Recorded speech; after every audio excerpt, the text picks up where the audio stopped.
Hello and welcome to a special edition of the Place to Be Reviews. I'm Tepo Kui and the People's Champion right here with all of you. Today, a very special live stream afternoon on a Tuesday. How did you get so lucky? A video and a live stream today? Well, ladies and gentlemen, allow me to introduce my guest, the reason for this live stream. This is, we will call her Trek Tinkerbelle, ladies and gentlemen. Tinkerbelle's with us. Why don't you go ahead and introduce yourself, and then we'll kind of get into what we're actually here for today. Yeah. Hello, everybody. I am the Star Trek Tinkerbelle. See if I can get my camera in place. And I am an electronic publisher. I build electronic books for businesses and internal use, as well as authors. And my books are designed from the Silicon Valley engineering standpoint.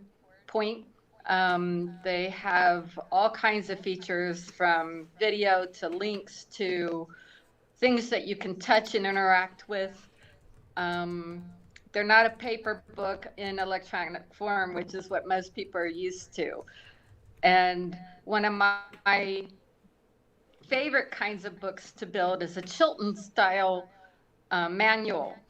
And Props Bible falls right in that category, in that you can have all the paint chips and all the textures and everything you need to recreate or to create portions of the props themselves. And that's where I excel. I excel in helping businesses produce the material that they want to create, whether they're a motorcycle company or whether they're in the entertainment field. I love the entertainment field the most. I'm also part of Legion M, and I cosplay Wonder Woman. So I do a lot of different things in the film industry. Nice. And I've been a Trekkie since before Star Trek existed. I was born in March of 1966, and Star Trek was born in September 66. So okay, all right. I'm admittedly I'm not a huge Star Trek aficionado. I just started rewatching Next Generation a little bit. I watched most of it when I was a kid. And I've seen the older Shatner, the movies, like from the 80s, in some of the original show, but I in no way do I know the lore or anything like in any specifics. I mean, I know the main, some of the main characters and some things that happen, but I'm not, like, I was always more of a Star Wars guy. And I used to catch a lot of grief from that when I worked when I did finance, because one of the guys was a huge Star Trek fan, and he was like, "Oh," he goes, "it's okay." He goes, the slower people need a fan base." I'm like, "Oh, thanks, bud, thanks." He goes, "Star Wars is for the kids and Star Trek's for the intellectuals." I'm like, "What are you trying to say?" But no, it's and I enjoyed Next Generation. I've seen one episode of Star Trek Discovery. It was the one they put on YouTube for free. Right. Yeah, I've watched a lot of reviews on the show. So I can say that I thought Sonequa Martin Green had more range than she showed in Walking Dead, but then like I said, I watched her on Star Trek, and I'm kind of like, I can see some of the criticisms of the character, I guess. But without getting into all that other stuff, Let's talk about why we're here. Your electronic props Bible that you put together. You built this. And that's kind of where the dispute started. Correct? Was within the parameters of working in that? Yeah. So part of it is that I approached them. I sent them a contract, basically saying I would do all this research in exchange for a job if they remerged with Paramount, which had been discussed, and I was a proponent of encouraging that. But whenever you do a merger, there's always a lot of dust before everything settles. And so I was like, okay, whether that took a year, 2 years, I wanted to be in on helping them develop the show, Hmm. storylines, keep science a hardcore cornerstone for them, and bring them information and ideas and visuals almost on a daily basis, like a newspaper. And Okay. they could, you know, take all of that information and then after the merger, hopefully find me a job. And that's the way I approached it. And it was pretty bold, pretty ballsy, but they started enacting about half of what I had proposed. And it was a Nice. big game plan. It Yeah. was called the Tinkerbell's game plan to save Star Trek. So it was pretty big Okay. and far ranging. It ranged all the way like 10, 50 years into the future. Oh So it wow. was Okay. full scale.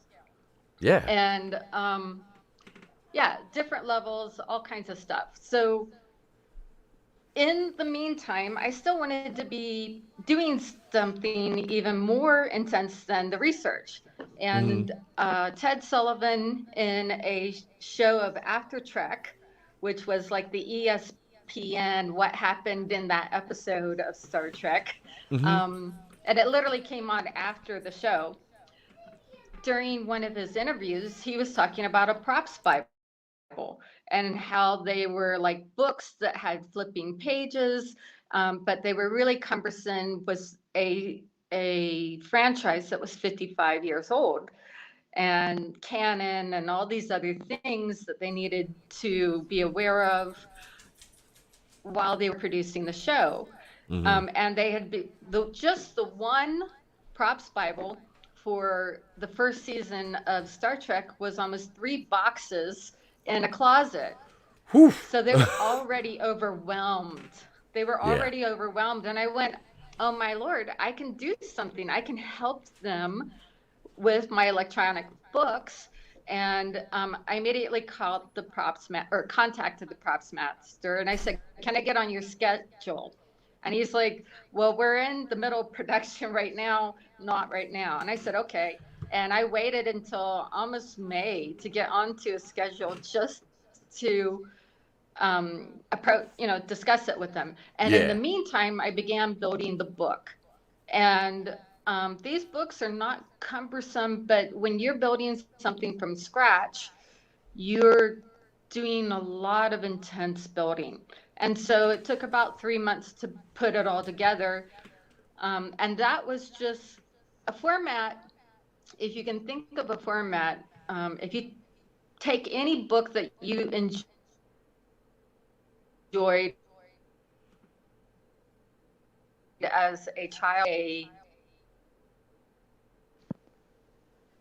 No, you're kind of breaking up a little bit. an encyclopedia. There we go. If you take, yeah, sorry, there was an No. interruption. No, it's okay. Um, if you take, let's just pretend the Britannica or the World Encyclopedia, if you take all the photos out and all the words out, it's the format that makes one Britannica and the format that makes the other the World Encyclopedia.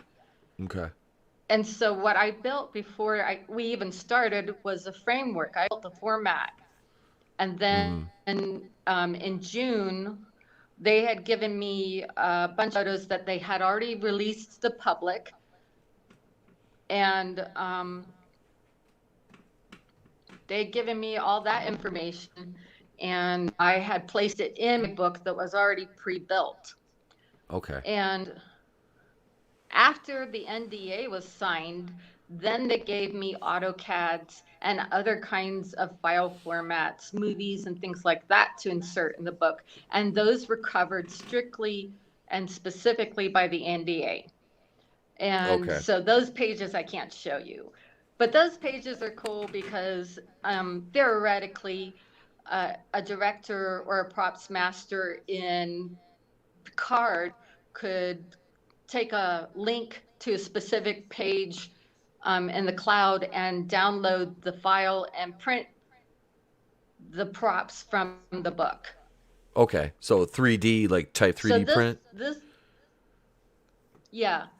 Okay. So the value of the book was really far reaching, whether you were in England, CBS England, or CBS Toronto, or CBS America, or CBS Australia. You still had the same access to the same files. So Okay. this was a way to reorganize all their information in a book format that everybody understands, because we've been using books for 450 years. They're really Mm-hmm. old technology, but we all understand them. Yeah. And they'd be very intuitive and helpful. And my company would update them every 2 months, regardless of which series they were in. And we'd maintain them. There was a real time inventory, and the inventory would allow them to know if the Red Angel spacesuit was in the Smithsonian or in their museum, or if it was on the set. They Okay. could watch in real time where it was moving. They could actually track it through UPS and FedEx from the book. Dang. Oh And if wow. they needed it to come, yeah, if they needed it to come back to a set or go to a movie set, they could interrupt that transport and move it to the new location. So it's really Silicon Valley thinking and scientific way of functioning that I Mm-hmm. brought to them. And I told them, I said, I'm building this with a certain kind of technology, but if I see better technology come along, you're buying my creativity, my Imagineering style, Yeah. and my family and my tribe's ability to build these. You're not buying software or technology you're going to get stuck with and is out of date. Mm-hmm. And so Okay. they were really interested. But then we had this weird situation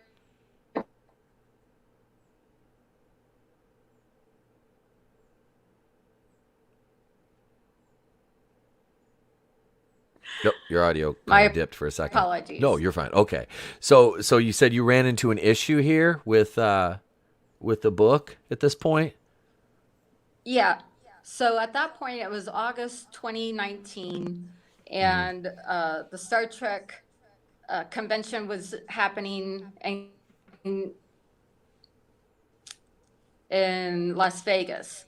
Mm-hmm. And we didn't, because this type of technology never existed before, we didn't know who to bring it to. And Mm-hmm. so we started with one vice president, and he put us off for a whole month, which I begged him not to do. I said, don't, this will take 30 minutes of your time to look at, and then you Yeah. and think about it for the entire time. Well, he didn't do that. He made us wait for a whole month. And then he sent an assistant. He didn't even look at it himself. She barely understood what she was looking at. She had no understanding that it would be used to build the episode. She thought it was some kind of archiving book. Um, and I was just like, no, do you know what a Chilton style manual is? A Chilton style manual helps you take your car apart and put it back together without damaging your car. It Yep. helps you build or repair your equipment. And she didn't get it. And No. so when we finally got it across to the executive, he was just like, I'm not the right person. We're in the middle of the merger. I wouldn't know who the right person is. We're just going to have to take a bye right now. And so they dropped it. And then COVID happened. And I realized that they were all stuck at home as a captive audience. And I said, maybe I should bring this back. And so I Yep. reconnected middle of COVID summer when they were all stuck at home, and I said, let's look at this again. And they were like, yeah, no, we definitely want to relook at this, but the technology's obviously changed. And can you build us a second one for free, which means Yeah.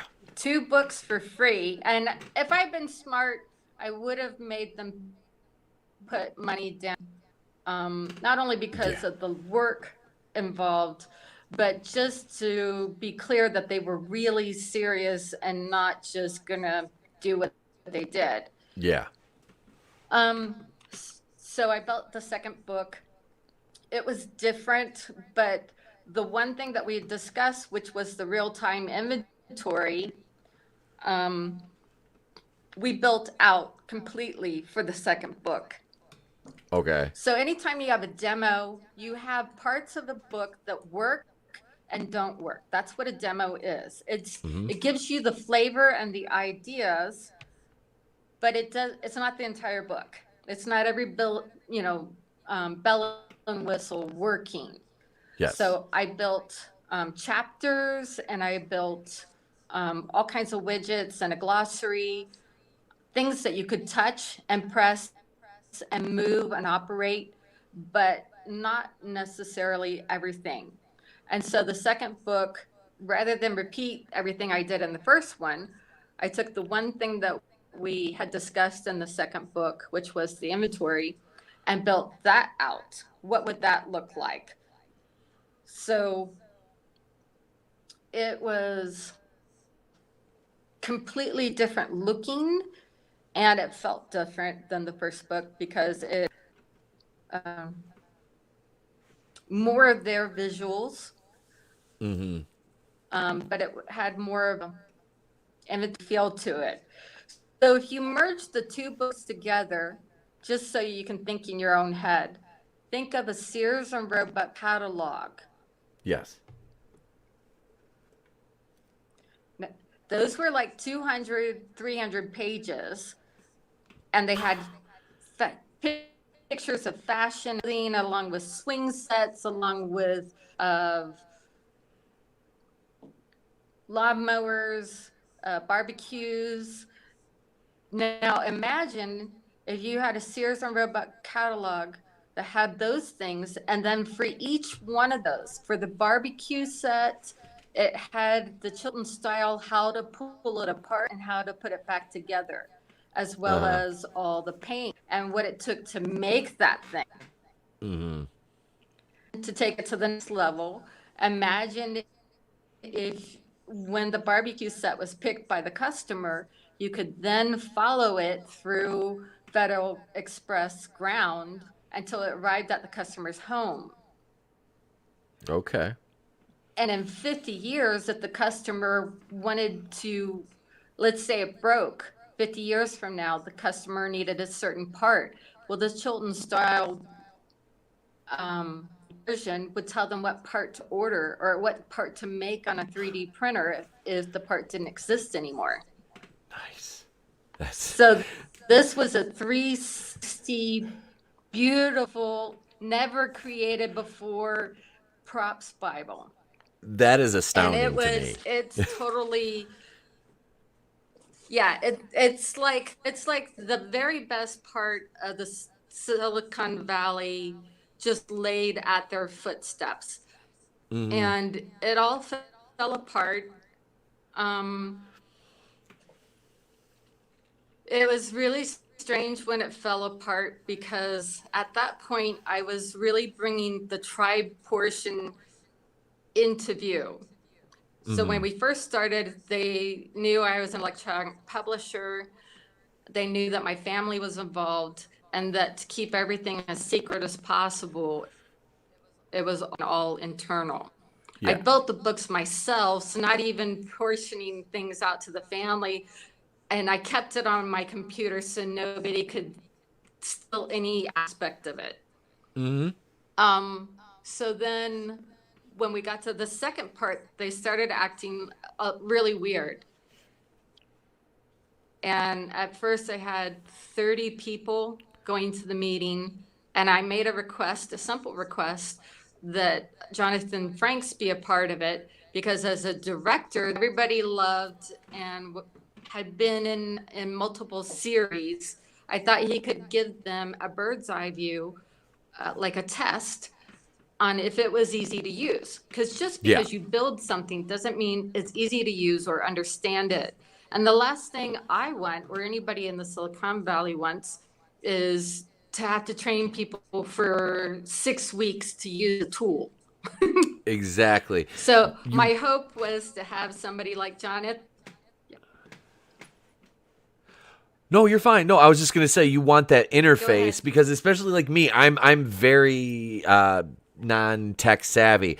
I have a Galaxy S8 Android, and I'm still finding stuff on there that I Hmm. didn't know when I got it 3 years ago because it's like as long as I can access the things that I need, there might be stuff on there that I don't even. This is going to sound really bad. I didn't even realize how to take screenshots until like 2 years ago. And I'm literally I was only 39 at the time. Like I'm 41 now, and I substitute teach at my son's elementary Right. school, and some of the like the sixth, seventh, and eighth graders are like, Mr. Pete, do you do that? I'm like, no, I don't know how to do that, And they're like, well, don't you use editing software and all this stuff for your YouTube videos? I'm like, yeah. They're like, you don't know how to do this? I'm like, I don't know what to tell you, kids. I'm like, I grew up with a typewriter. I didn't use a computer until I was like, what, in Right. fifth grade. I'm like, I don't know, I'm like, much different time.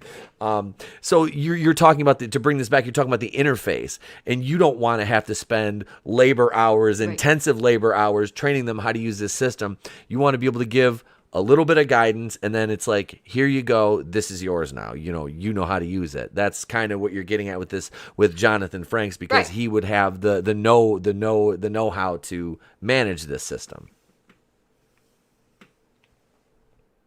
Right. And Jonathan had the advantage of already being in movies with Hmm. Star Trek and Paramount movies. And so he knew how things worked there. Hmm. And he'd also been in episodes, multiple episodes across the different series. So I thought he would be a great person to invite as a, here we have this technology. Can you try to just touch it and make sense to you as Hmm. an outsider to the secret hideout, but as an insider to Star Trek? And if it makes sense and is functional and easy for you to be using, would you find value as a director on a movie or episode set? And I thought he would just be a really good evaluator. It could probably be, 2 to 5 minutes of him touching it and seeing if it would be of value to him. And Hmm. if he said no, or if he said yes, then they could at least take that into consideration Yeah. themselves. And that Hmm. was my thought. That was my thinking. And there was a very, very clear no, we don't want to bring him in. We're not, he has nothing to do with the secret hideout. And I would say out of the 30 people that were invited and say yes, I maybe got 5 to 8 by the time we got to the pitch. So I don't know if they really understood I was trying to help them by using a almost like a test audience. When you have a movie, you usually have a test audience to see their honest reactions Yeah. as they're watching the movie, to see if you hit all the right notes and you get the right response. Hmm. And that's where I was coming from, but they all seemed like they were offended more than anything that I would bring in an outsider, even though he's an insider for their group, he's an outsider. Um, so from that point on, it sort of seemed like I was going to go bad. And I became really protective of my work. I didn't give them access to it all the 24 hours. Before that point, my files were up on their platforms 24 hours a day in case they wanted to look at it closely and in depth. At that point, I Hmm. just pulled my work and I became really protective I don't blame you. That's your intellect. That's your It project. was supposed to be slotted for 30 minutes. Hmm. There was a bizarre 10-minute skit, and two two people took 10 minutes to do a weird skit that didn't make any sense. If they wanted to ask me my knowledge base of Star Trek, they would have gotten more information from me, but they didn't. And two people in the meeting disappeared. And I I believe at that point they may have taken my files. Um, and then when we got into the actual pitch, one of the VPs tried to stop it 10 minutes early. So it was a 30-minute pitch. I had only 20 minutes, and about the 10-minute mark, he started telling people rudely to tell me to shut up and make me stop. And at that point, I felt like I had to jump ahead to talk about some of the things in the book that they hadn't seen, because I'm Yeah. always the definition of an Imagineer is you're always trying to build and improve. So there were Mm. things that even at that point they had not um, seen. And so I jumped ahead, and one of the ideas was a graveyard for ideas. We called it the Ship of the Dead idea. And Okay. so when you produce something, let's say you're an artist. Mm-hmm. Um, if you saw the very first episode, you saw a bunch of clowns wearing jewelry. Do you remember? I saw the very first There episode was of a season scene where two. there were like 24. Oh, season two. So you saw Captain Pike come into play. Yes. Yep. Yep. Okay. That's yeah. So That's the only if episode you I've saw, seen. do you remember seeing Spock's room? Okay. Um, Do you remember on seeing the Spock's bedroom? And when they went to his house when he got introduced to was it his was it like his family home when they kind of did like that flashback sequence? Yes, I do. Yes, I yes, do. I remember that. Okay. yes. Okay. So everything he was touching in that episode, sort of like an advanced laptop, everything that he Yeah. was touching, there Yes. were probably 7 different versions that they created visually. And somebody Uh-huh. made a decision that is the one that will be in the show. And Okay. not, they wouldn't use the other 6. Mm-hmm. When a Ship of the Dead type of graveyard, we could literally stock all of those images so that somebody wanted to use it for a Borg scene or some other scene later on down the line over the next 50 years, it was already there and they'd already paid for it. Oh, so you don't have to go through and say, "Hey, we're gonna need another one of these." Hey, all right, so we got to go down to Imagineering. We got to get them to make this thing up, and it's like, well, no, no, no, no, no. We don't. Hang on. We access a file. Bam. No, here's one right here. We'll print this out. We've got one. That's exactly what you did. That is exactly what you did. So you're Yes, not only streamlining that's what I production time, did. it's cost effectiveness for the entire props department, which brings that production budget down at the back end. So you're doing them a huge service with this. That At the back is, end. yeah, yeah. Huge, That huge. is huge And to a and production. at that point, Michelle Paradise, Hmm. yeah, at that point, Michelle Paradise, she sort of sat forward and she really got involved, especially when this other vice president is sitting there telling them to get me off the screen, me to shut up. She realized I'm trying to help them in ways nobody had ever helped them to produce the show. And she started just asking direct questions, ignoring him because I was doing something that was beneficial. And Hmm. so we went to the next screen, which I sent you, which is all the different kinds of books that we could do. We could do employment onboarding, do books that just kept their storylines together and straight. We could do books just for writers. We could do books for costumers. We could do the books by the series, or we could do all by department. So let's say you have 5 series with 5 different art departments, then you could have a book that has all the props together, and they wouldn't have to guess or wonder what somebody did in a different episode 5 years from now. They could Hmm. have the whole Bible of all the series. And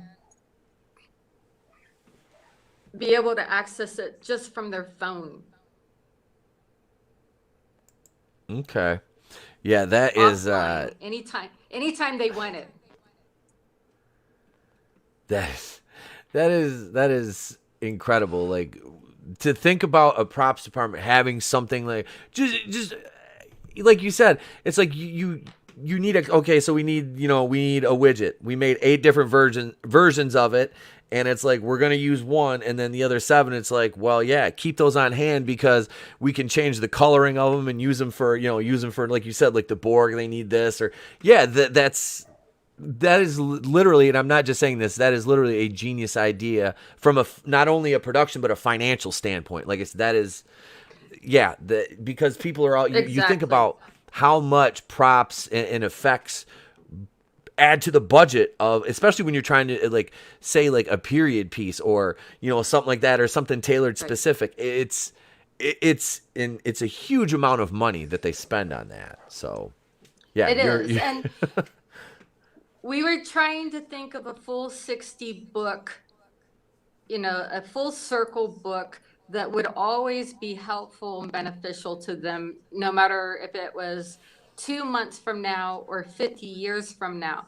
If you didn't know, one of the cool things that happened with the space shuttle Galileo from the original Star Trek series, it got lost in time. It was bought by a gentleman and nobody knew where it went. And when Vic Mignogna wanted to do an episode of Star Trek Continues as a fan, nobody knew where it was. And it took him several months to track down. And it ended up being in some Texans hangar bay.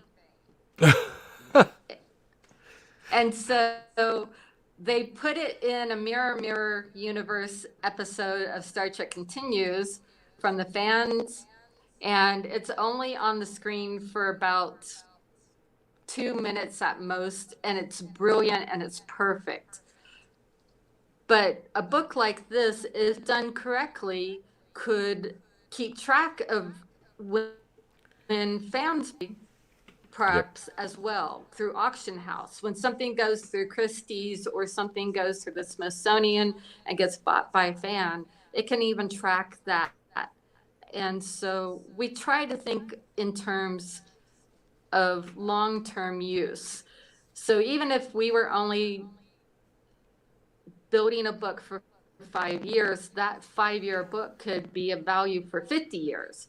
Hmm. And so all of this is a Silicon Valley mentality that I learned while being executive assistant in the Silicon Valley, working for NASA and San Jose City Hall in the Office of Economic Development, helping companies like Google Glasses get off the ground, um, and also working in a college system and in the book industry. So I took literally everything I could think of and built this. And so when I talk about formatting, I'm not talking about just what the pages look like. I'm talking about the full depth of everything it could do and couldn't do.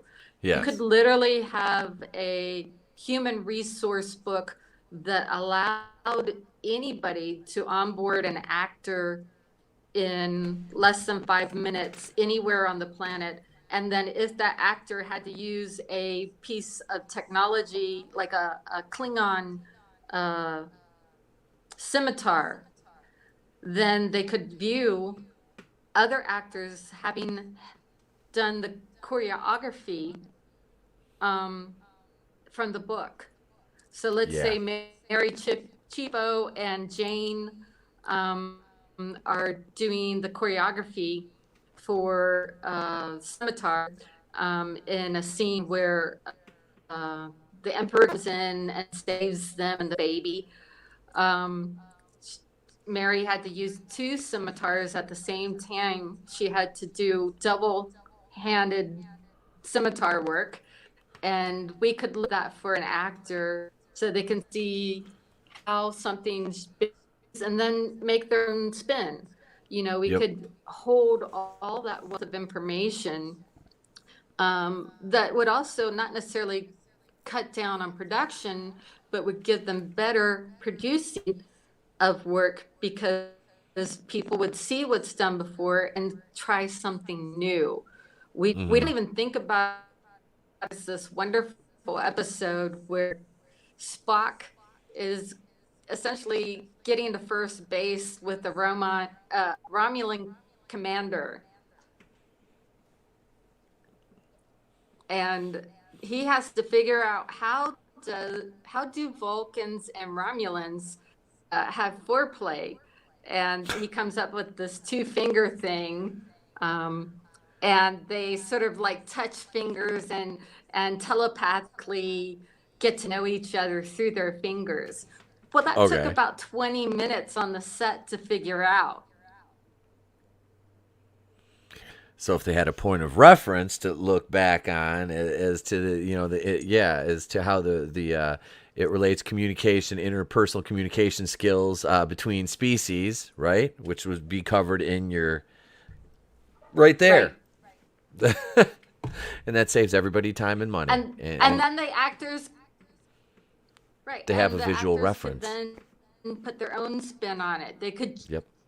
They have a change, they could do something brand new, never done Yeah. before. And so we really thought we brought something special. So when we started to realize that they might have stolen it, it was heartbreaking. But I'm part of the Sioux Nation, Okay. and by the time we got to the actual pitch, I was really driving the fact that, it's 55 years worth of information. Even if we just did the mom series right now, Hmm. at some point somebody's got to do the last 55 years. If we proved that our technology benefit them for 5 years, then we wanted the whole shebang. And Okay. so at that point, it would be more than a few people in the family, and it would be a big production. And we wanted to bring in Coda Tribe, who could work from home. They could work from the reservation. Uh huh. Um, and most of them had college degrees in technology. Where the tribe members are in South Dakota, and they get these college degrees that are basically Silicon Valley style, but nothing in those states knows what to do with that. So then they don't have a job Yeah. to stay there. They have a job or they have an education where they have to leave. And so this would allow them an opportunity to stay home and have a job. And then with COVID, of course, they could stay home even more. But also, if they really wanted to catalog what was left in the warehouses, we could physically bring a group in. We do all the Yeah. modeling, we do all the photographs, we do all the cataloging.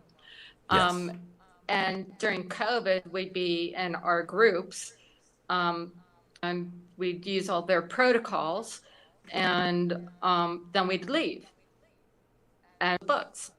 And so during my second pitch, I was really pushing that. And the VP was, he wasn't happy that I kept talking. Number one, it wasn't Alex. It was a different gentleman. I was And I was gonna say, is it wrong if I say basically, that's that sounds like a Kurtzman thing to do to somebody?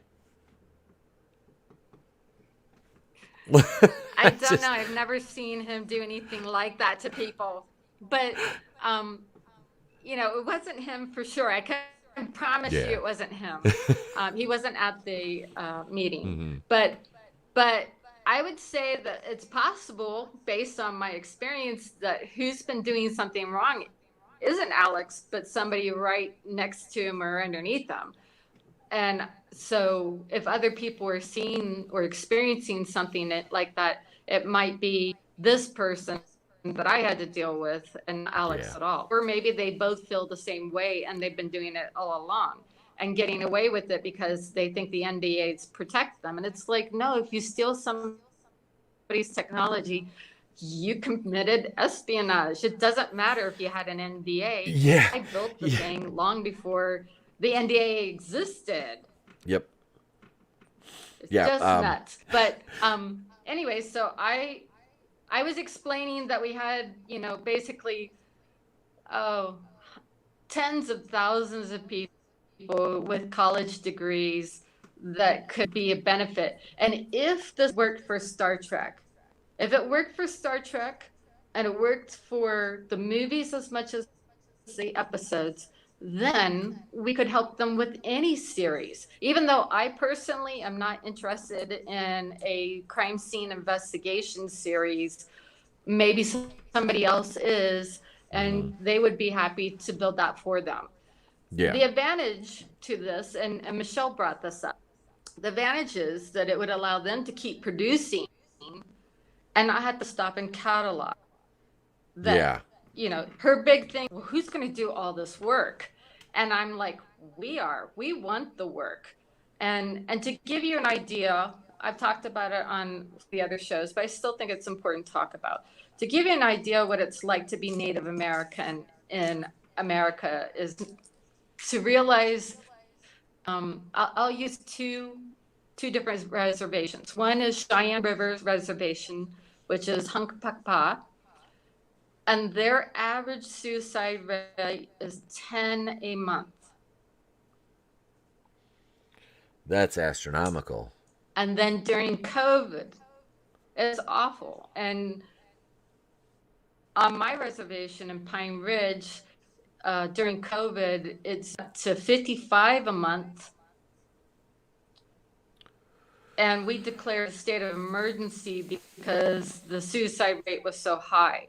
Yeah. And I could go sue CBS for money and I could sue them for this and that, but we don't want, I'm not going to say we don't want money. I'm going to say we want jobs more than anything, because that's what brings out the artisticness and gives us creativity and gives us a reason to want to wake up in the morning regardless of what's happening. And that can't be bought or sold by money. No. We want No. the jobs. We want, you know, Gene Roddenberry spent a lot of time and effort making sure that Native Americans were depicted in Star Trek, from Miramonte all the way to the Cardassian border dispute in TNG.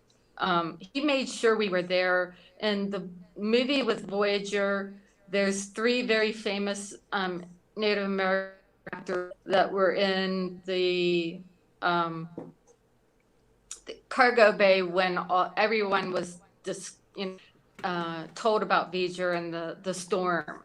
He made sure there were always close-ups and that we were always involved. And so this would be an opportunity for us to give back to his vision and his legacy in ways that had never been done before, from a fandom to the creators. For us, it wasn't just full circle about technology. It was also full circle about culture. Okay. All right. And so when it fell apart, and it was just heartbreaking beyond belief. And I was hopping mad for at least 2 months. Well, I don't blame you. I mean, first, you come up with like you said, you worked in Silicon Valley. So, I mean, this you understand how all this is it's literally a brilliant idea. Like I said, from a business, financial perspective, from a time management, everything down the list. And like I said, I'm not just saying this because you're my guest. I'm saying this because, to me, if I'm looking at it from a studio head standpoint, or like you said, a head of a company like Secret Hideout, I'm looking at that going, well, this is, the only thing to get in the way of adopting and putting into place something like that is sheer hubris. To quote a line from Picard, sheer hubris. You know what I mean? And then to have the audacity to try to lift somebody's technology after that, and this is ours. Well, wait. what? Wait a minute. No, No. no, It's like I was born at night, but not last night. No, that doesn't check. It doesn't. right. Wow. So 2 months. I And mean, so, yeah, it was, you're more than entitled to be as mad a lot longer than that. Because I mean, like you said, you're trying to bring prestige right. and jobs and things to your people and take care of your people, which is that's paramount. I mean, that is you're giving back to and that is amazing, Right, and it's a selfless act. It really is.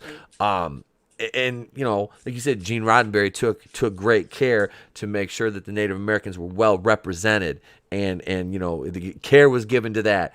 And right, so you're like, hey, look, we want to do this. Obviously you're making money from it, and like you said, you could sue, but you don't want you want to put in you want to put in to get back, not get a handout. That's something that's right. greatly lost in our society these days.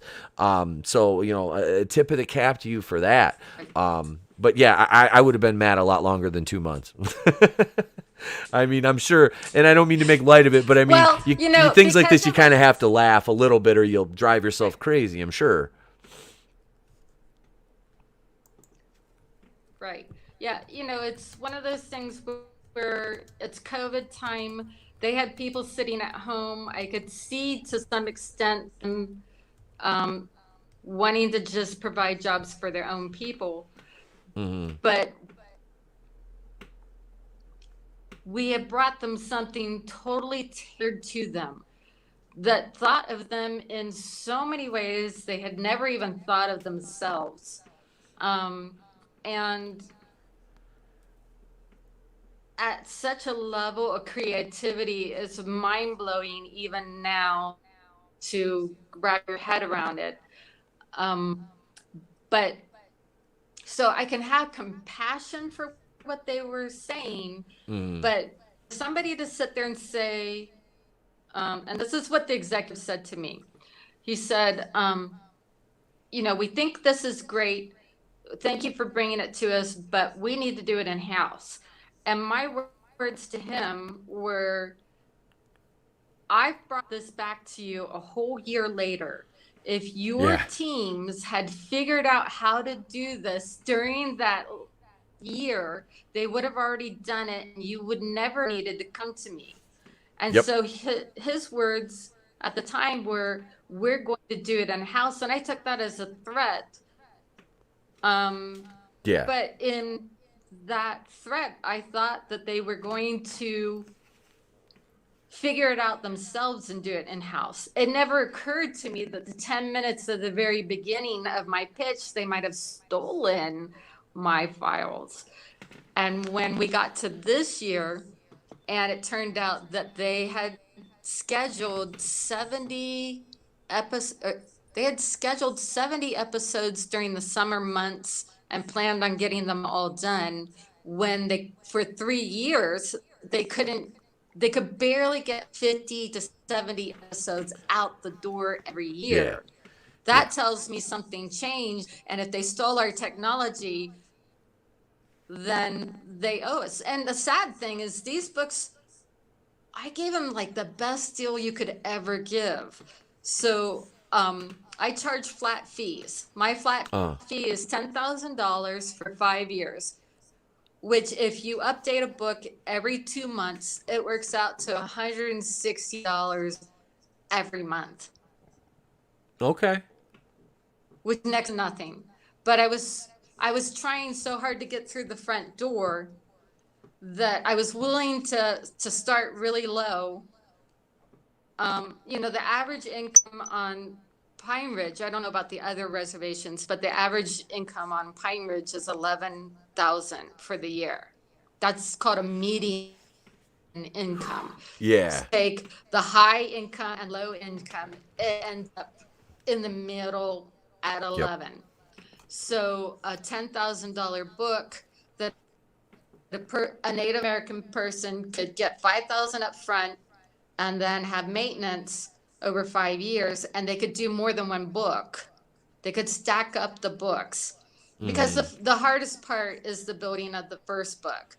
And if all you do is updating, well, then 160 a month or even 100 a month, it's not or yeah, it's not too much. Um, but they would always get, for whatever book they were working on, they would get all the money. So, we try to make it as easy as possible. If it proves value, then, we could talk more money, we could talk whatever, but they were looking at 70,000 to 100 or 10,000 as far as a buy-in, which is next to nothing Mm-hmm. compared to what we were offering. Yeah. Yep. It was insane that we were offering something so little and they wanted to do it in house. And I was just like, you're crazy to want to do it in house when your people don't know the technology and they don't know Yeah. how to build it. But again, it never occurred to me that they were taking it.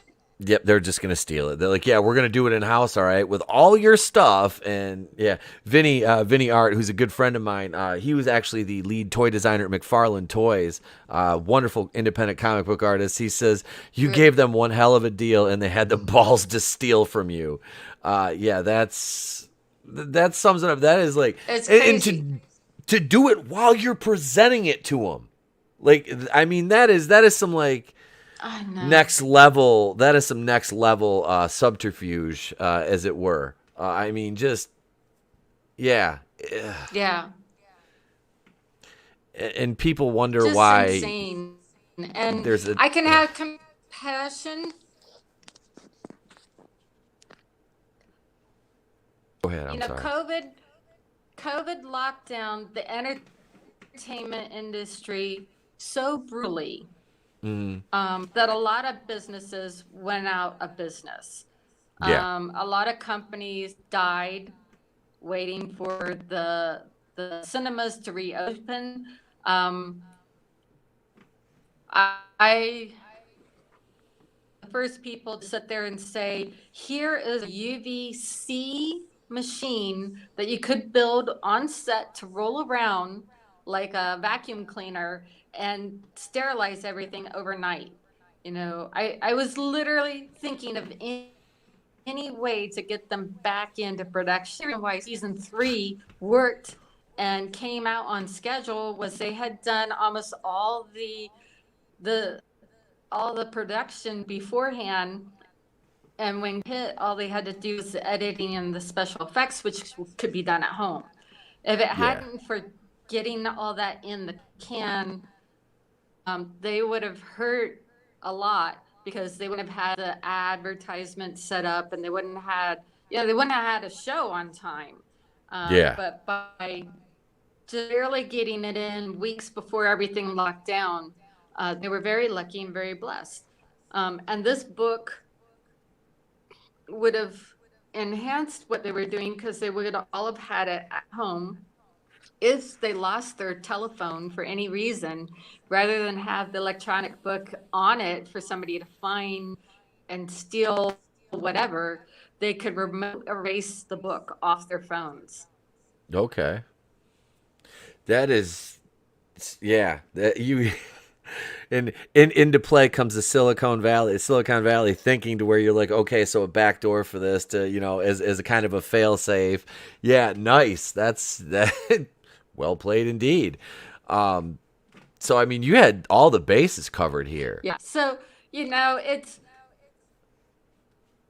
we really had, and part of that is my knowledge and my living in Silicon Valley. Some of that is being Lakota and my tribal strategies because I have to interact with the federal government a Mm, lot. yeah. I was at Rock security officer and an intelligence officer, so I've had to think of things in so many different ways. It was all me, and Yeah. it's like, why would you say no? It's the simplest, easiest, best thing that ever happened to them that they could have had for next to nothing, and to steal it is just absolutely, it's crazy. It's insane. I can't imagine. And so for us, there's two crowd funds that are going on.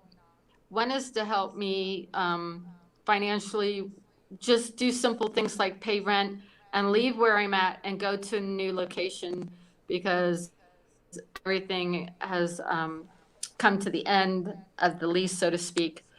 And by not buying our books, they left me financially destitute. Um, and then we have a second crowdfunding to try to get them back to the table for negotiations and to get us back in the game. Yeah. If they stole our technology, then we would like two public apologies so the fans know that this happened and it's not going to happen again. Yeah. But I don't believe in anybody out the airlock. I think that the two people that we believe stole the material are brilliant. They are beneficial. They might be misguided, but we wouldn't want anything to happen to their talent or who they are. But a public apology would go a long way to the tribe as far as we tried to do something. We tried to get back to Gene, and you guys acted like Colin is stealing something that was next to free. What an idiot! Yep. It's like It- it- stealing the eggs when you could have the goose. oh, absolutely. It's always and it's that egg and goose analogy that reminds me of, like, I watched that show Survivor, and it's like you see them on there when they get chickens, and it's like, well, we're gonna cook the chickens. I'm like, what?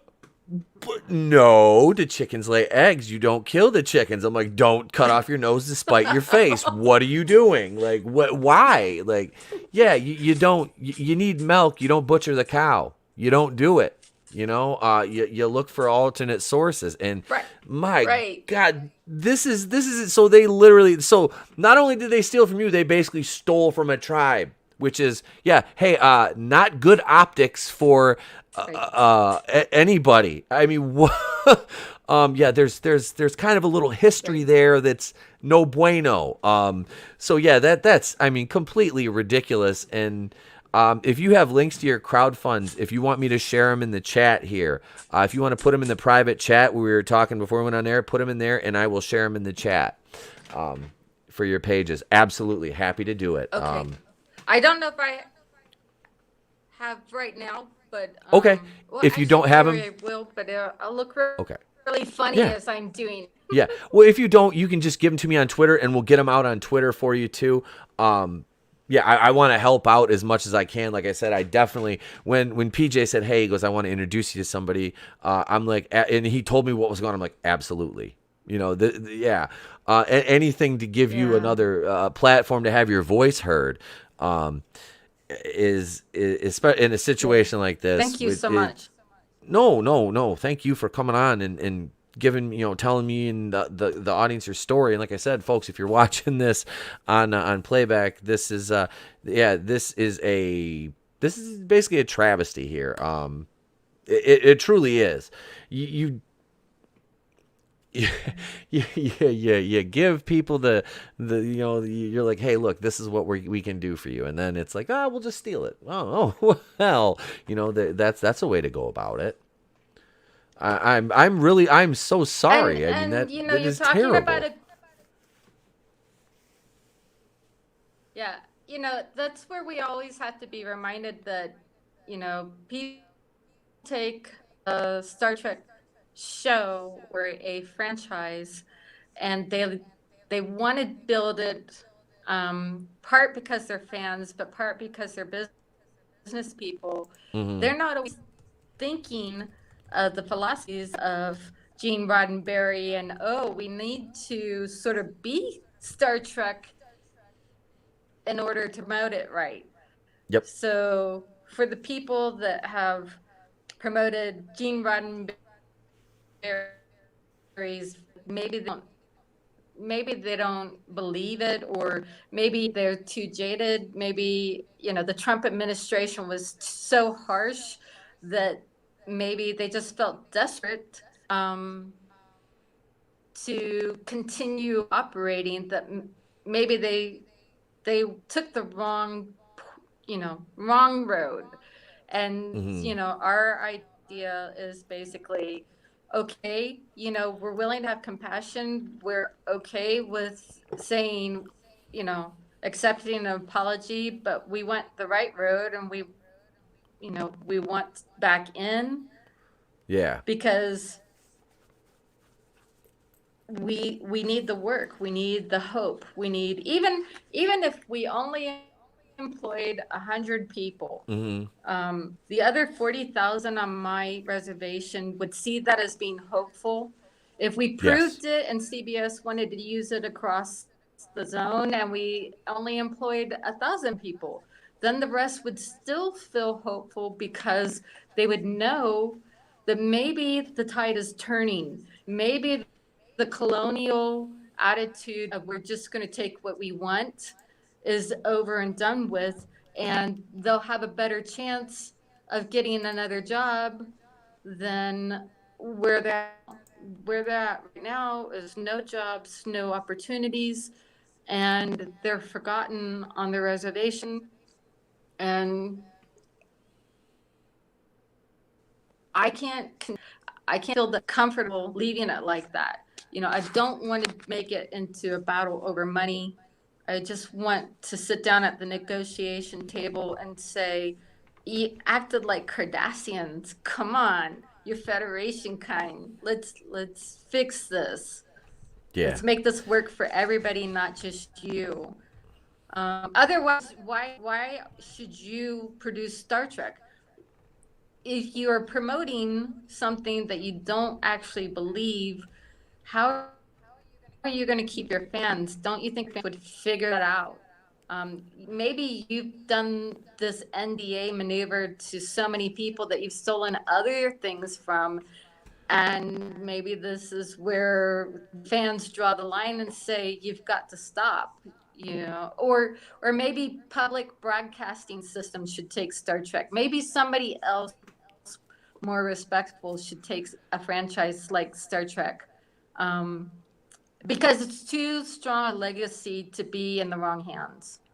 It's and that is one thing I can say to it's akin to Star Wars. Is Star Trek may be older, but the fan bases are equally ardent and protective of that. Your core fans that truly believe in what Roddenberry believed in, the equality and things like that. And Star Wars is much in that same vein. So to see people that don't appreciate and they basically want to just milk it like a cash cow and for lack of a better term, kind of bastardize it. And then, like you said, they don't represent the core. The people that run these IPs don't represent the core values of what Gene Roddenberry stood for.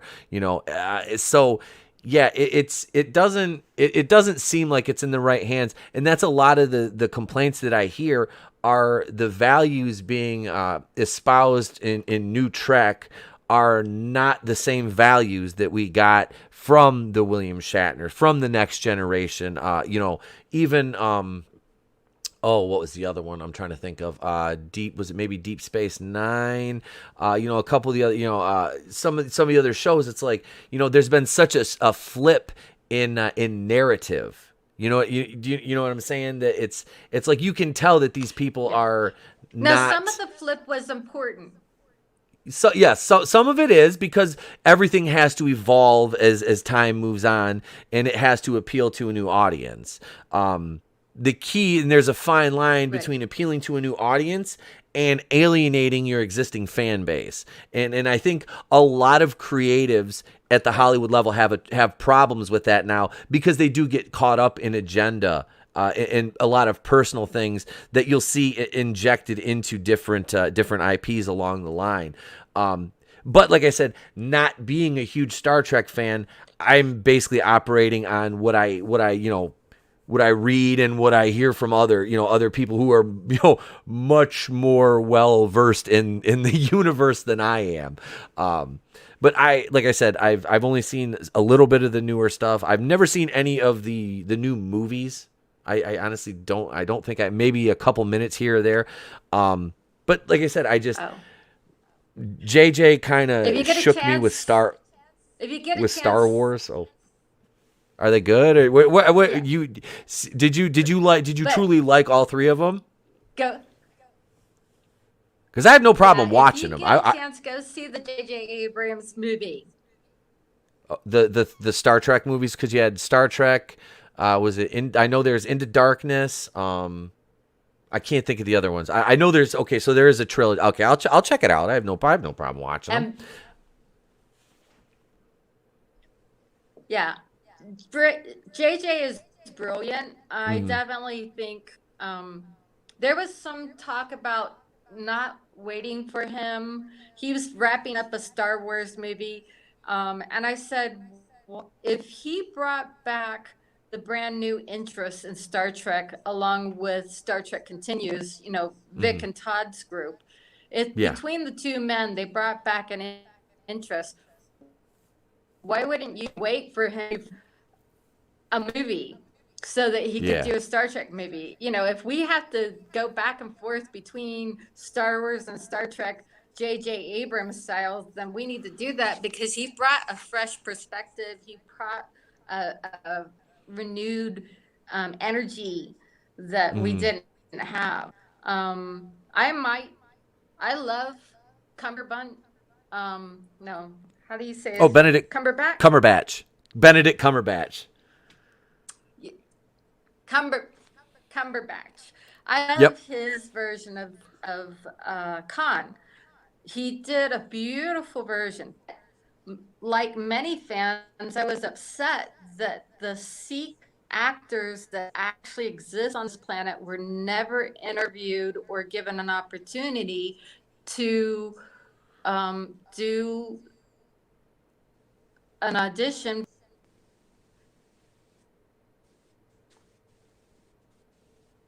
Okay. We kind of lost you for a second. Um, but now I was because it wasn't supposed to be Khan, but it ended up being Khan. Is that kind of how it went with Cumberbatch in the film he was in? Those in this I do know.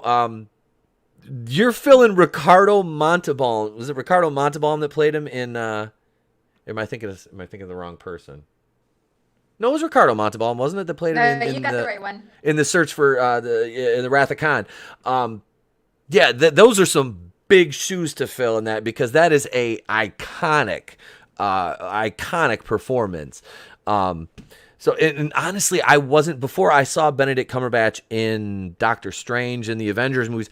I wasn't really too familiar with his work. And like I said, I haven't seen any of these, and I know that I've heard that it was like he wasn't supposed to be Khan, but he was Khan. So that's something I was aware of that, but I don't know much about the like I Yeah. said the newer movies at all, other than Chris Pine's in them too. But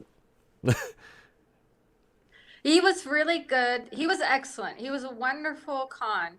But where a lot of the fans and I had a problem, excuse me, was that the Sikh actors on the planet were never given auditions or an opportunity to even audition for Khan. We all had a okay, problem with the fact that they weren't even invited to play the mm, character who is a Sikh. okay, So, there's a lot of good things and there's a lot of things that this time around just look off. mm,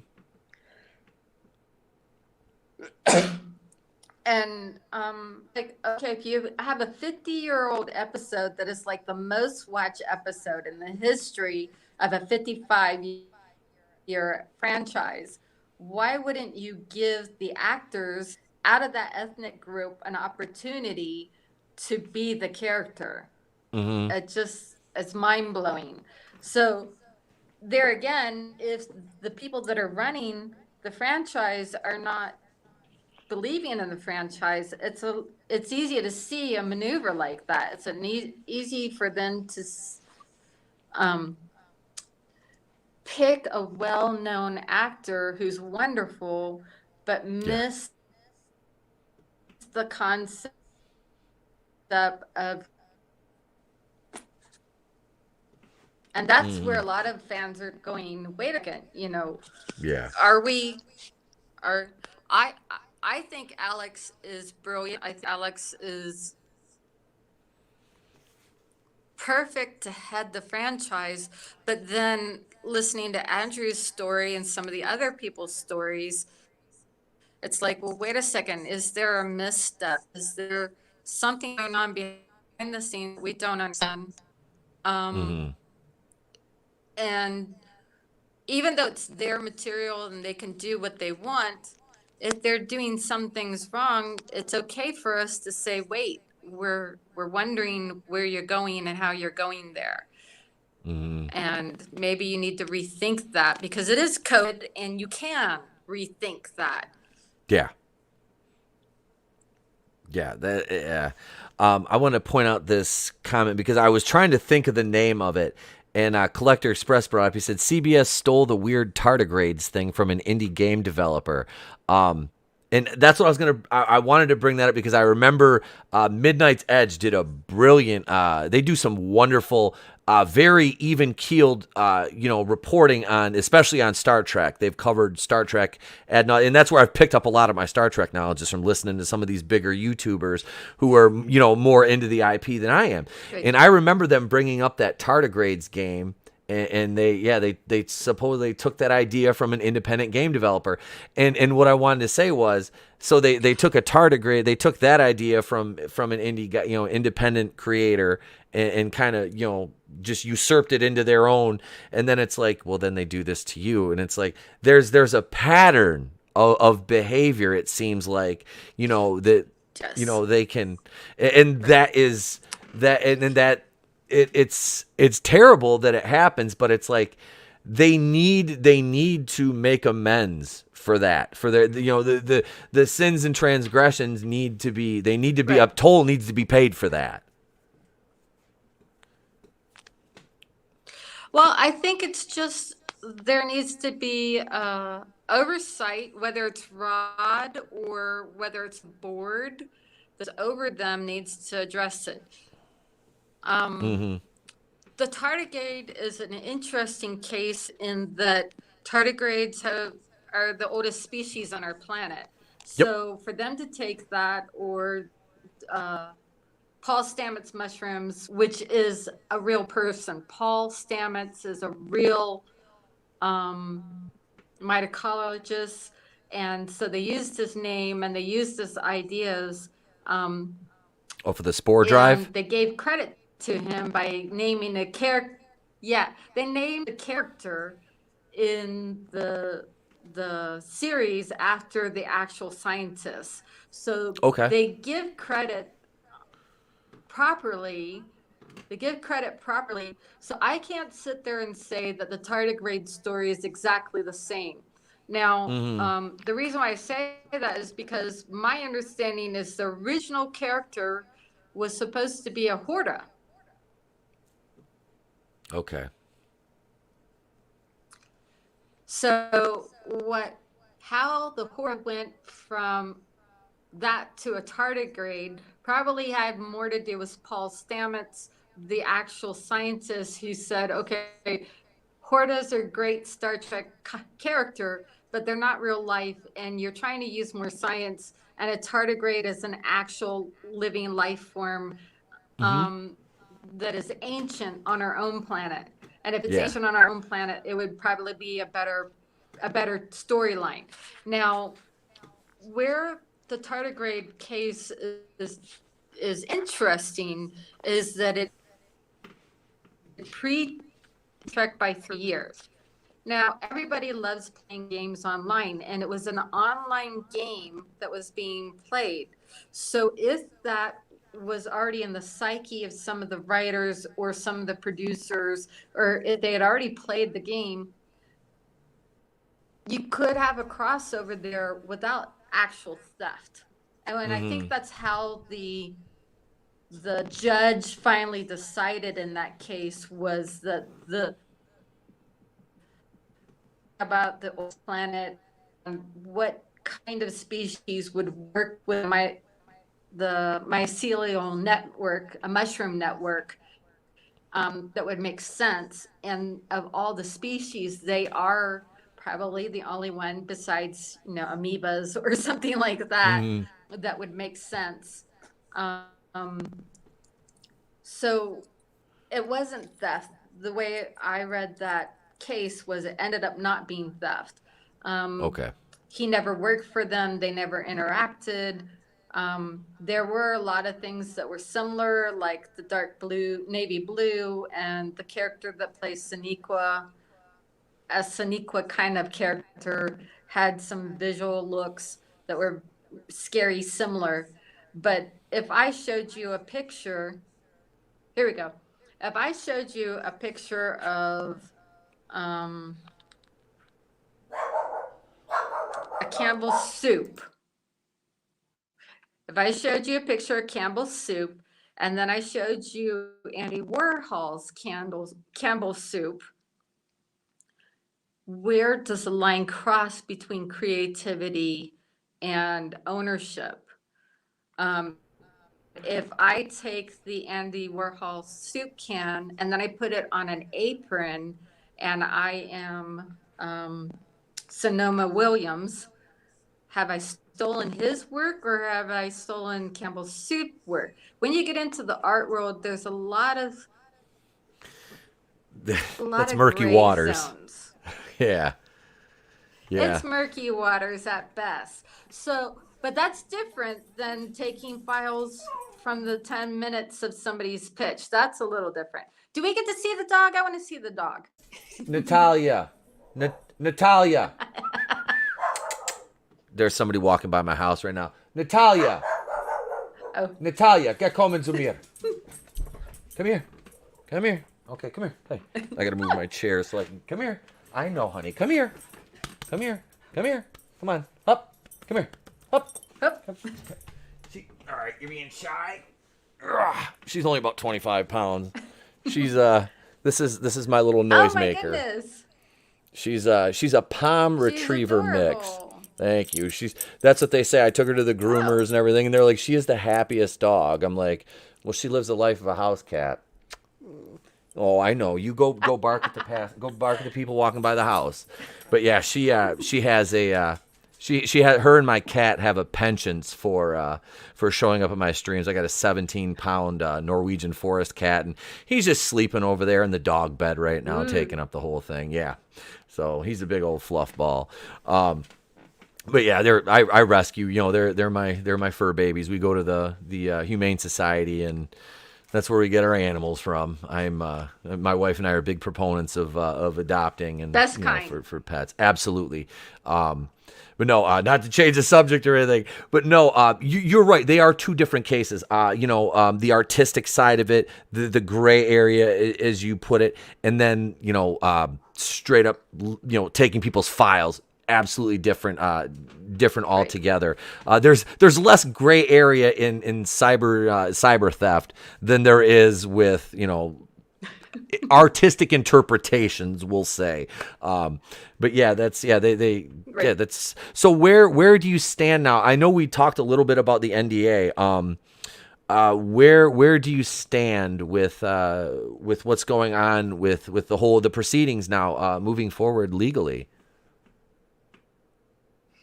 Hopefully developing enough money to at least bring them to the bargaining table. If I have to go through Hmm. the Attorney General or the State Department, I'm pretty ready to go there. The State Department is usually who sovereigns interact with, and the Sioux Nation is a sovereign state within the United States. Yeah. So a lot of the gray zone areas that fall into Native American interactions fall into their hands or the Bureau of Indian Affairs. Now, the Okay. Bureau of Indian Affairs is more internal. It's like what happens between two tribes when they're arguing. Okay. And then how does welfare work on the reservation? How do clinics and COVID vaccinations happen on the reservations? That's more the Bureau of Indian Affairs scope. Okay. Whereas the State Department is, okay, this is a tribe that spans the entire nation and Canada. So The Sioux Nation. Okay.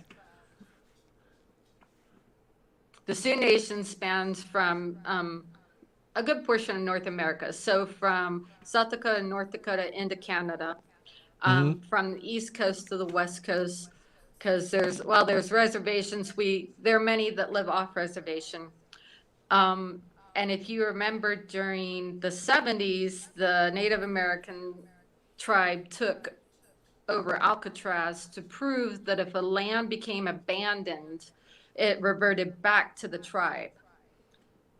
And I don't they remember that. owned I and don't remember operated that. Al- I yeah, was they I owned wasn't and around yet. I don't operated even remember studying that. Yeah, they owned and operated Alcatraz for 2.5 years until one of the children died in a freak wind accident, because it's a Okay. very windy place and she was Yeah. very lightweight. And Mm-hmm. then it just broke everybody's heart and they left. Okay. But yeah, so we have a history with the entertainment industry as well. Many actors came to the island while we were there and supported us and tried to bring it into the public view. Um, so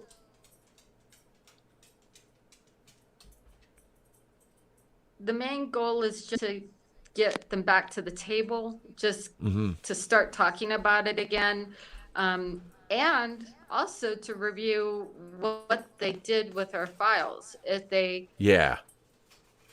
If if they're using the files the way we intended them, then they've proven our point. Mm. At that point, we'll just want to do the cataloging and do the work. If they've used the files and they haven't proven everything, then we want to get back in, build out the parts that they're not doing that we Mm-hmm. fully intended to do for them, and then move forward from there. But like I said, there's two different crowdfundings. One's just me to help me finish out the lease where I'm at and get to a safe place financially with a Yeah. new lease. Because part of signing a lease is proving that you have the ability to fulfill that lease and that you Yep. have a job and you have an income. Well, by doing what they did, they stole my ability to prove I had a job and an income. Yeah. So any help in that would be great. If people aren't interested in helping me that way, but they are interested in seeing that CBS comes back to the bargaining table, that would be beneficial. They can do either one, whichever way they like. And if we can do it without the State Department, that's fine. But if we have to involve them as mediators or something else, because again, it's the federal level, you're Yeah. talking about taking proprietary information from a tribe crossing two countries that they themselves operate in. Mm-hmm.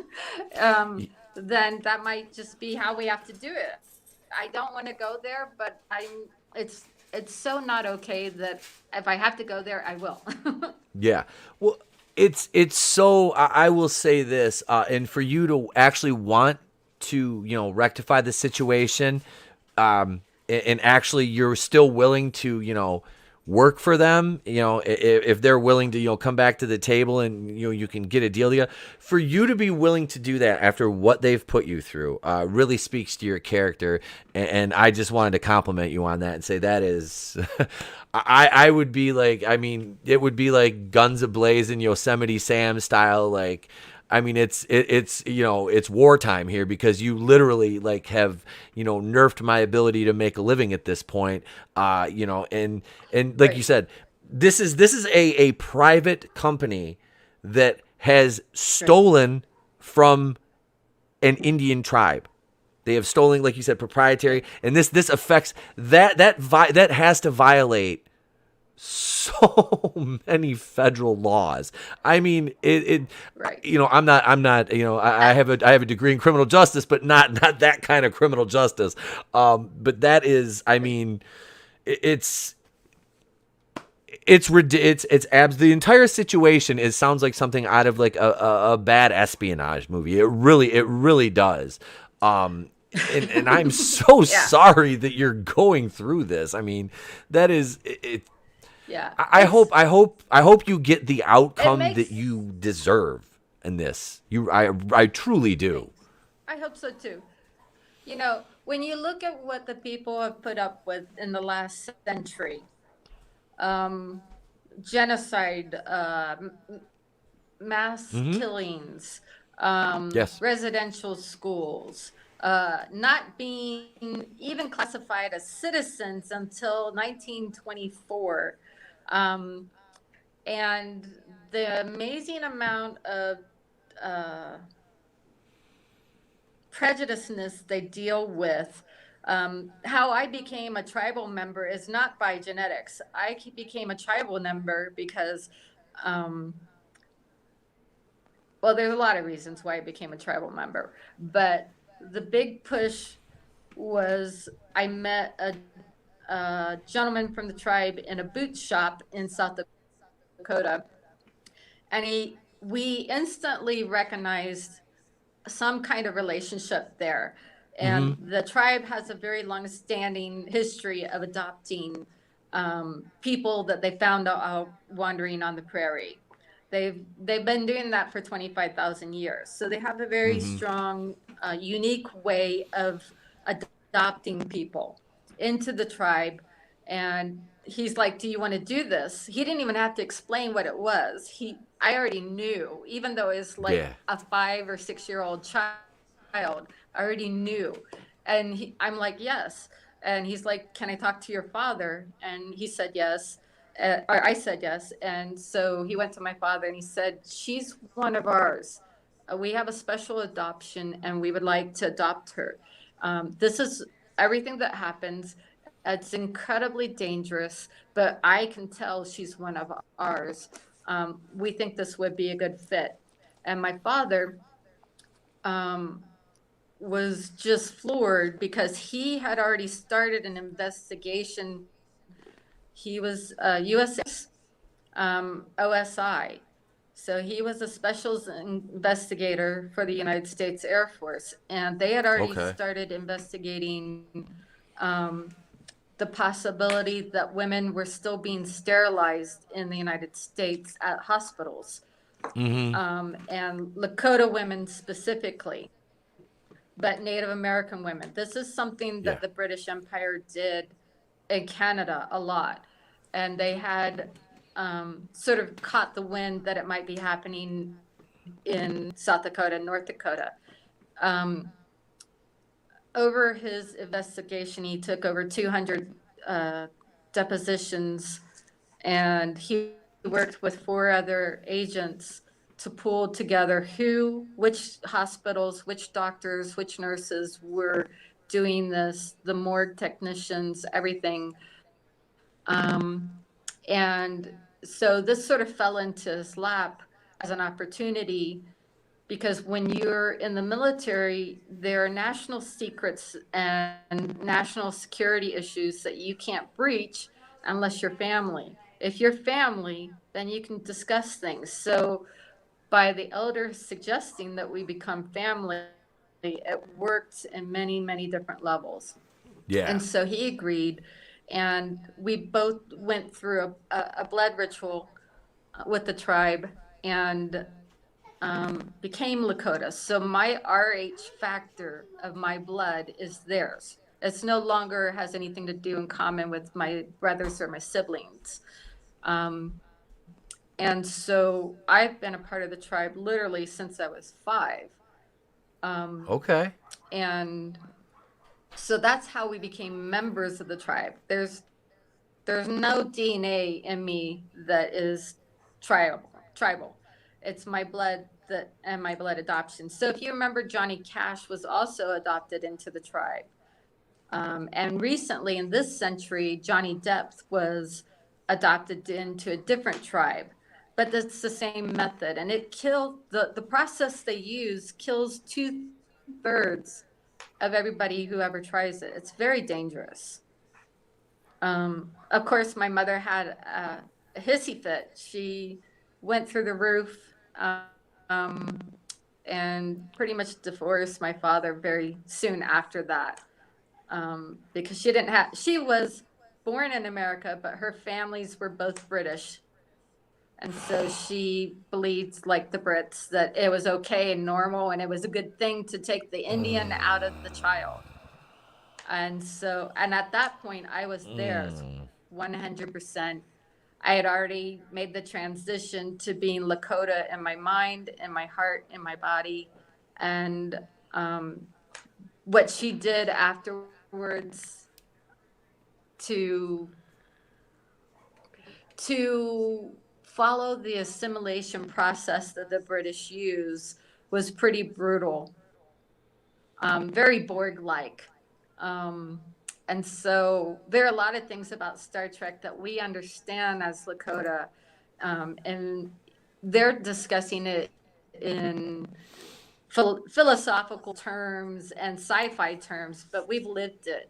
Yeah. And so, um, yeah, to correct this would be monumental, it would be beneficial, and it would be a statement in the new century that says this kind of behavior is not okay and isn't going to be reproduced in the new century. The residential schools will be burnt to the ground.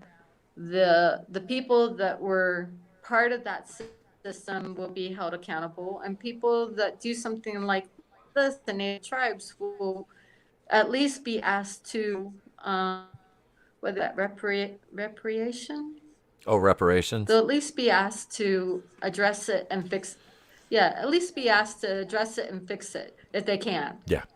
And if they Yes. can't, well, then maybe they shouldn't be allowed to operate in the United States of America. Maybe if they can't be respectful to the sovereign groups here, like they would be to the Queen of England, if they can't have that kind of respect, then maybe they shouldn't be allowed to operate here.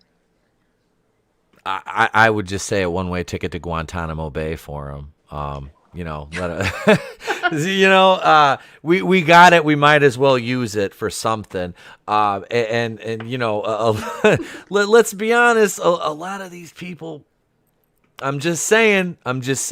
There's a special place in hell for them. That commit a lot of these are we're talking centuries of atrocities, and that's and with my background as a Russian Jew, Yeah. completely understand a lot of the a lot of the background information in being part Ukrainian. A lot of people have never heard of the day the Earth moved, which I had to explain to them in painstaking detail. So yeah, I feel you. Yeah. I do. I can understand that want just for things to be right, just to make things right. And yeah, I really hope And that you this know, this does work out. I truly do, yeah, because that is just if you have Russian Jews, then you would understand from Nimoy's point of view as well, who was Russian Jewish, what it's like to get thrown out of a country, what it's like to go through an assimilation process that you don't oh want, and how to keep your core value when everything around you has nothing in common. We have something we call decolonization that we've been asking for, which is where not only does the subjugation of culture being pushed on us stop, yeah. but then a teaching of our culture to the American public starts.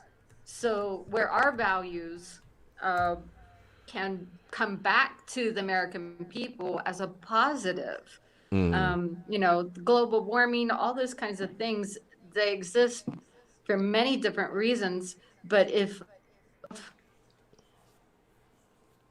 if I have a reservation that is sustainable and you have a city that's not sustainable, how can we meet in the middle so that there's less trash, so there's less of this and less of that, Yeah. and we're not forgotten on the innovation in the reservations, but we have like a reintroduction of first contact instead of, Mm, have allegiance to the Queen of Spain or we'll kill you. Let, let's have a real conversation yeah. that's brand new. Mm, If every immigrant who comes here struggles, and we now know that sign language can be taught to anybody, maybe the very first language an immigrant learns is sign language, because we had over 500 Native American tribes, and they all got along through sign language. If we had wars or battles, it was over horses, it was over resources. It was never a communication failure because we yeah. use sign language. So, if the first thing that somebody from Iran or somebody from China or somebody from anywhere else on the planet learns is sign language, and then a factory can hire them because it's so noisy, they know sign language. The military can hire them because they know sign language and they need to be silent. If Yep. if we can teach something so simple about our culture that benefits in such far-reaching ways, then let's do that. We need to have a new hello, a new Vulcan hello that's a lot less Absolutely. dangerous, a lot And more beneficial. absolutely. Absolutely right. I hate to cut it off here because this has been absolutely wonderful. I've enjoyed it. Tink, thank you for coming on. But I have to grab something to eat, and I have another stream in like 20 minutes. Um, if Okay. like I So said, we will keep up on this, and we will have you back on. Actually, if you're willing to come back on again, if you okay. have anything else that you want to say, go ahead and say what you were going to say. I'm sorry. What I was going to say is thank you for having me. I'm Oh, very you're grateful. welcome. You're And welcome. then My I pleasure. know where the links are. If you give me 1 second, like take me Yeah. off the screen, just a few seconds, I'll go get those links and bring them back, and people don't have to look at me be all weird. Okay, here I will just take you and put you right in the back. And when I see, and just give me a thumbs up or put in the private chat when you're ready, and we'll bring you right back in. Yeah, folks. So right now, while Tink is grabbing those links, we'll post those up for you right now. If you want to help out with this cause, please don't feel obligated. But if you want to, we will provide you the links to do so. I'm going to head over shortly and be over on Supreme Heretic, Drew's channel for TR4 for Rogue Squadron tonight. I'm sorry, TR4. It's Rogue Squadron tonight at 6:40 Eastern. You can find me over there. And tomorrow, I kind of want to go through a little programming note for the rest of the week. I'm leaving town on Thursday, so though I shan't be releasing any videos after tomorrow. Tomorrow, what we're going to do is we have the Adam Wilcox, as I spoke about last night on my stream. Adam Wilcox from Raiders of the Lost Flicks passed away. A very good friend of mine. I came onto YouTube with him a couple years ago, and we kind of hit it off. We met through mutual friends, and he sadly passed away at 47 years old. We'll be having a memorial stream for him tomorrow night on July 30th, which is a Friday night. The only reason I have to push it back that far is because I am on vacation this week and next week. So the following Friday, as to not interrupt our regular programming schedule, we will be doing a watch party. We're going to put a poll up on Twitter. I'll have a couple different choices of movies that we watched on Adam's channel, Raiders of the Lost Flicks. Some Andy Sedaris movies. You know how we did on Raiders of the Lost Flicks. It was girls, guns, and violence on Friday nights, with those old Andy Sedaris type movies and the Canon film stuff. So we can we can definitely we're going to put a poll up, give you 5 options, 4 or 5 options to choose from, and on the 30th, whichever one is in the lead, we will be showing that. Well, we'll be providing you with a link. All of them will be free on YouTube. You can watch along with us. We'll have a timer, and we'll do that, and it'll be guys from the past of Raiders. So we'll be doing that. But let me bring Tink back in. There she is right there. I have this link. Now I am going to I'm going to copy this link and post this in a public chat. This is one of the GoFundMe links right here. It is in the chat now. So you can feel free if you would like to help out with that. Please do. But like I said, I'm not asking you to, but it's there if you want to, folks. This is a wonderful person who's been wronged by, the Hollywood elites, and they want to take advantage again of somebody's talents and willingness to put forth an effort to streamline a process and make themselves and other people around them a living. So this is a good cause, ladies and gents. But no, I thank Tink for coming on. We'll just wait for her to come back in. But yeah, so let's see tomorrow night. So we have the show. It'll be at 8:30, our normal time. Yeah, we'll have special guest panelists popping in and out, friends of Adams, things of the like. We're gonna keep it like we did last night. We had the our I kind of broke down a little bit at the beginning. But yeah, so we'll have we lost Tank. She'll be back. We lost that. But we had a fun show last night. We had a good time.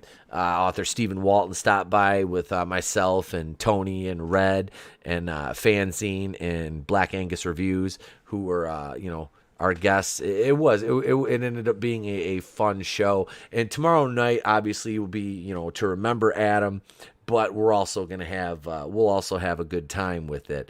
So. Yeah, that'll be at 8:30 Eastern, or 8:30, 8:35 Eastern, around there. But yeah, no morning shows this week. Like I said, I'll be on the road down for Loudy's wedding. So you guys will have to do that. I might live stream on Friday morning for about 40 minutes. Tomorrow, that's what I'm going to do in lieu of a video. From here on out, I'm going to try something new. We're going to be doing some live streams basically during the day. Just do a half hour live stream. I will be, it'll be, instead of me spending 4 to 5 hours producing a video, okay? I have a lot, and you folks, I'm not asking for sympathy here. I'm not. Hail, Mackie Sky. She says, "Oh, I'm late. Hello. Hey, Mackie Sky. How are you?" What we're going to do is, here at the channel, we're going to be throwing out 15, 20, half hour, 30-minute live streams.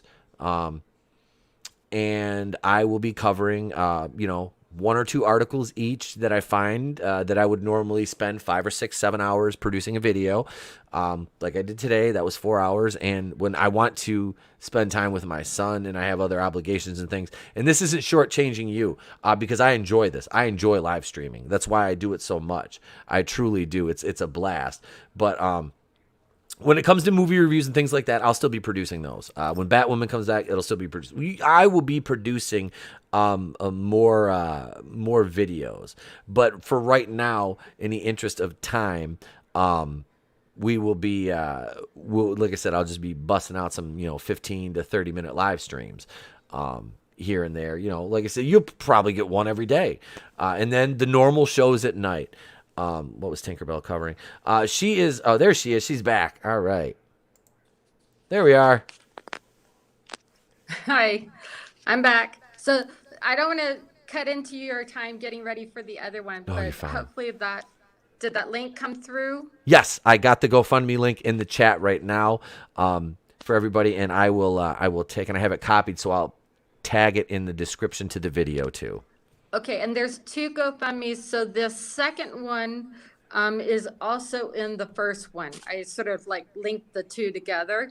Okay, perfect. So If they find one and they don't want it, they can go to the other one. But thank All you right. all so much for listening, and feel free to spread the word and share the news. Thank you. Thank you so much for coming on. This has been great. The chat, I thank everybody in the chat for joining us. Zachariah, Mackie Sky, My Sketchbook 340, Another Monster, Makini Draws, Collector Express, Vinny Art, the Clown World Review, Jay Lee, Lola Meets was here. Who else? Gaming Vulture. Thank you all. I appreciate you guys. Sam McCabe. Thank you. You folks are a wonderful audience. Thank you so much for joining us. You can catch me in about 15 over on Supreme Heretics channel. But until then, in case I don't see you, I'm Tepo Queen of the Place to Be Reviews. I've been here with all of yous. If I don't see you, have a great day, a pleasant tomorrow, and remember, it's better to burn out than fade away.